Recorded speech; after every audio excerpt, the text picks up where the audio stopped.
Hey, this is Pamela Riemenschneider. I'm the retail editor for Blue Book Services, and this is the Produce Reporter Week in Review. Apologize if I'm a little wobbly. I think my internet maybe got a solar flare. I don't know. Yeah, maybe we should change our weekly video to this week in Kroger Albertsons news. Yeah, right? Because shortly after last week, we got news that the Colorado AG is suing to block the merger, and then the rumor mill started because there's a big deadline coming up next week on February 28th, which is not the end of February. By the way, you can get free guac at Chipotle on February 29th. I digress. But they have a deadline of, they can't close the merger before the 28th. And the FTC has until then, I guess, to sue to block the merger. And sources close to the merger say they're expecting a lawsuit from FTC. I find it interesting that if you go to the merger website that they have either on Kroger or Albertsons, that just an extensive PR campaign of here's what we're doing for our associates and here's how we're going to lower prices and here's all the great things that are going to happen if we have this merger approval. Um, do they protest too much? Well, what would you expect it to be? It's not going to be the case for and the case against the merger. I mean, they Oh, want the right. merger. I mean, their site is the case for. Right. So I would expect it to be overly positive. Um, I I kind of like hearing these promises because both their investors and their customers, if the merger were to go through, I think would hold them accountable to those. And um, that would end up shaking out because if they say they're going to lower prices and they're going head to head with the discounters, Walmart, Albertson, or Walmart, Aldi, Lidl, and they don't cut prices, their customers are going to hold them accountable. I I mean, feel like one of that's the FTC argues that they're going to close stores and become less competitive in markets and raise prices. Um, that's a big risk too, because you bring on competitors when you do that. true. They've got a whole slew of divestitures that they've announced, including selling off a bunch of stuff to CNS wholesale grocers. Um, I also feel like, from a skeptic's point of view, that it's a you can't unscramble the egg situation, and what are you going to do about it? They're going to be the biggest grocer in America. They'd be like, sorry, my bad. Well, well, the biggest grocer only. I mean, they're Yeah. not as big as Amazon and Walmart. Well, I mean, let's see. It's like 30, what Walmart's got 3,700 stores. Kroger Albertsons is going to have 3,000 plus. And then meanwhile, Aldi's like, hey, we're going to have 3,000 stores pretty soon. They're Um, just going to be way smaller. But yeah. still, that count. I mean, it matters. I Hmm. mean, that's where I find the FT. I mean, I'm not. I think the FTC's argument that it could create a monopoly is preposterous when they're not going after so many other much more monopolistic situations, like Amazon, for instance. I mean, Right. there is no market where Kroger and Albertsons are in that there are not other grocery stores. That is true. I would even, in that vein of thought, point to Dollar General and its 19,000 stores and the plethora of jokes that they have on social media about, the Dollar General spawning inside a Dollar General. And, it's this is the field where they grow the Dollar Generals. So from that point of view, there is another retailer out there, although they don't have the same model that has a broader reach than a Kroger Albertsons would. But man, they sure are trying to get into grocery more and more and more. Um, it's still just one of those things where I'm feeling like when they're sending out press releases saying we're going to lower prices and yeah, you can hold them accountable, but if they don't, they just be like, what are you going to do about it? You know, sorry. Um, See that's my point is if they don't, customers will stop going there. I mean, what is, I mean, food prices are really pissing people off. Yes, they are. I mean, the fact that we've got news release after news release, when we got one from Canada, and this is a topic that is really interesting to me because I see a lot of content talking about outrageous grocery prices. We think we've got it bad in the US. I live in a market with a low cost of food comparatively, and I have to get out of my insulated bubble of cheap food to see how other people are dealing with this. But Canada is a whole other, like, most of their food is imported, obviously, because they can't grow enough of the year, just climate wise and arable land wise. The Canadian restaurants, we got a really dire news release this week that says that, what is it, 62% of restaurants are operating at a loss or barely breaking even. And bankruptcies in 2023, closures and bankruptcies are up 44%, which is the highest annual figure in a decade. Yikes. Yeah, it's really bad news. And I do think it's an interesting contrast to the retail industry there, which has gotten a lot of consumer and government criticism for price gouging. And here's the opposite side, restaurants who are not being accused of price gouging, and they're saying we're barely hanging on here, and a lot of them are going out of business. And it's I just think it's an interesting contrast, and it does it does put things in perspective when we see such price increases in the US and it's nowhere near what they're feeling just across the northern border. Right. I mean, when we talk about price gouging in the US, the biggest price gouging I'm seeing is in restaurants. I don't know if you've taken your family to a late night post basketball game Taco Bell lately, but I did on Monday, and it cost nearly $60 to buy tacos. Do you remember when a taco at Taco Bell was 39 cents? Guess how much they are now? They are $2.99 for a For soft taco supreme. one One taco, soft taco supreme is $2.99 at Taco Bell. Like, that is outrageous. And I can remember when I was in high school and I could get here. How old am I sounding now? Where you could get that thing with the little handle on top. You could get one of those for like $5, and your entire basketball team could eat for a pregame meal. You yeah, know, or my sister and I mean, we grew up pretty broke. But you could go to Taco Bell and get like nachos for 79 cents, and then like they would give you jalapenos, so you get nachos with like 4 jalapenos, and get a pretty decent meal out of that for 79 cents. It is not like that anymore. So yeah. yeah, we don't do well. First of all, I don't have everyone here anymore, but no, we don't dine out a whole lot in the last 3 years because of that.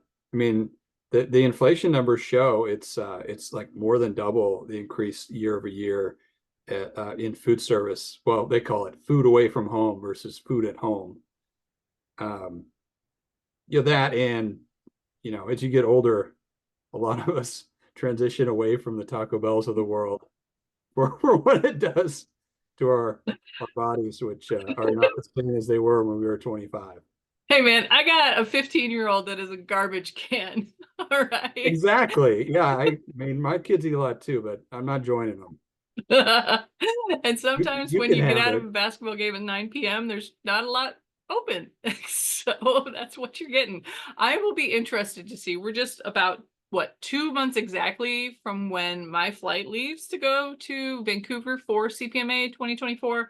And I will definitely be doing some store checking. I would like to see firsthand what we've got as far as prices go. And I'd like to hear from some of our Canadian members. Let us know what restaurant prices are looking at. Are we looking at $60-$70 to go to Jimmy John's, like it is here for your family of four?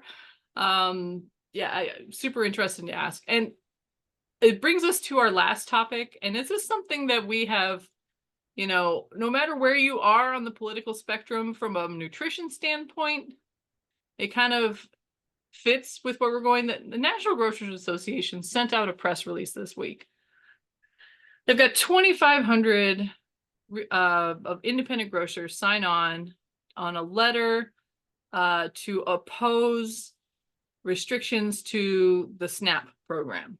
And I'm not 100% up on what they're planning for SNAP or what they're opposing here.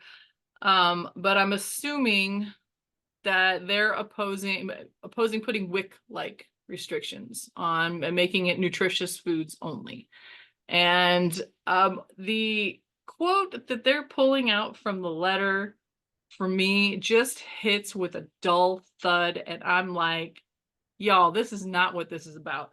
It says, the dietary needs of the SNAP population are diverse. That's true. We don't shame about food.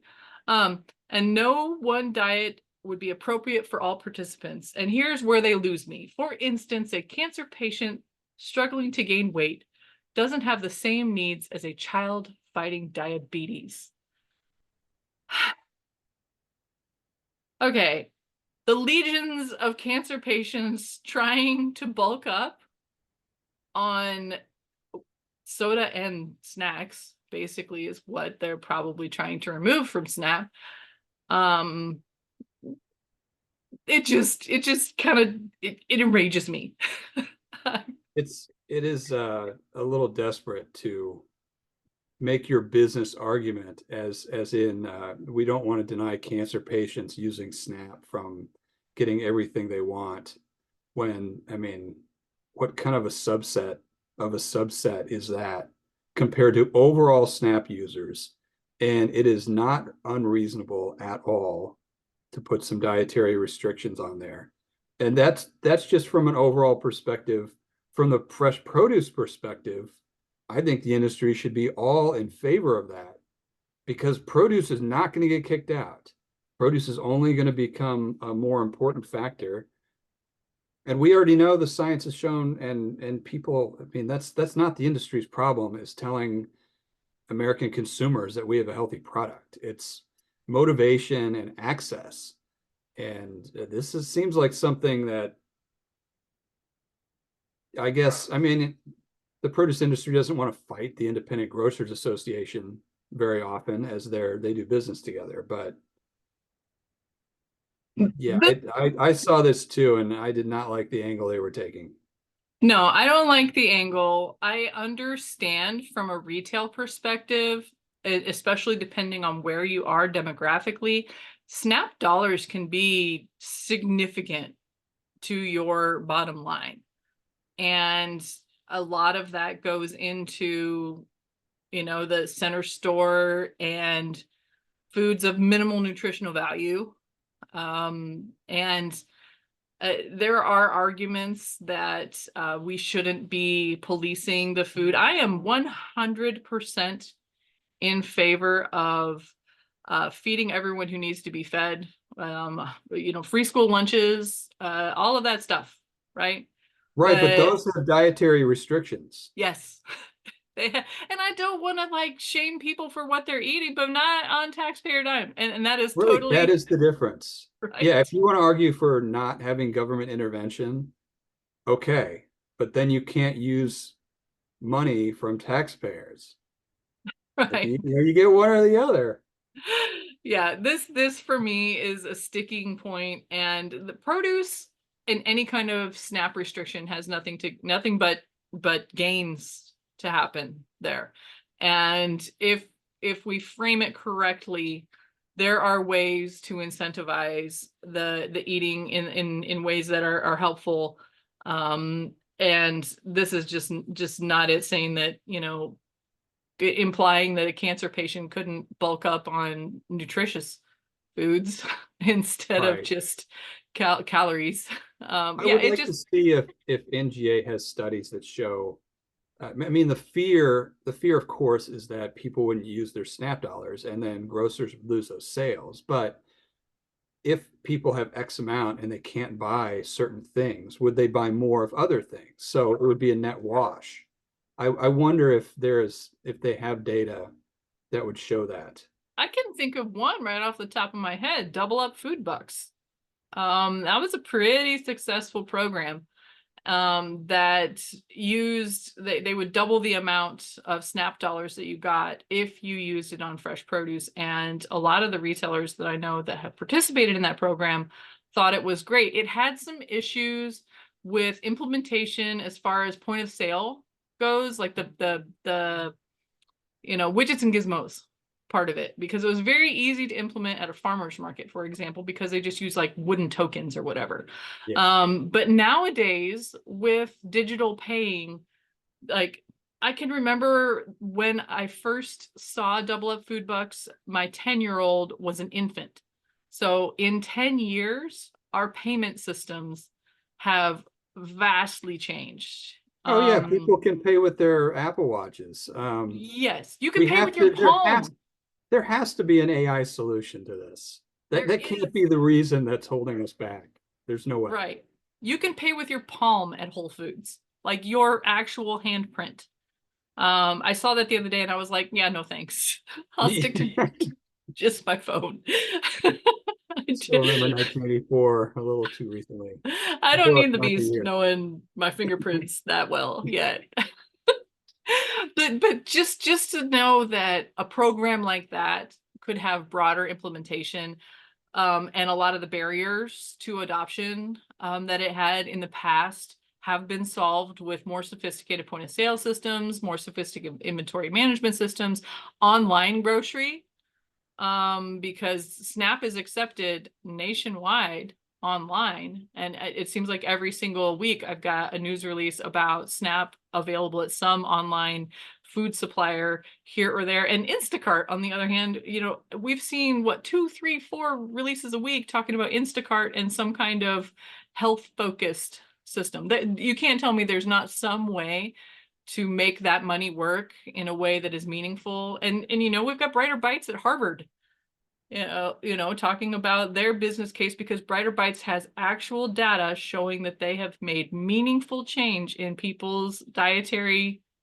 intake by just giving them the fruits and vegetables. Right.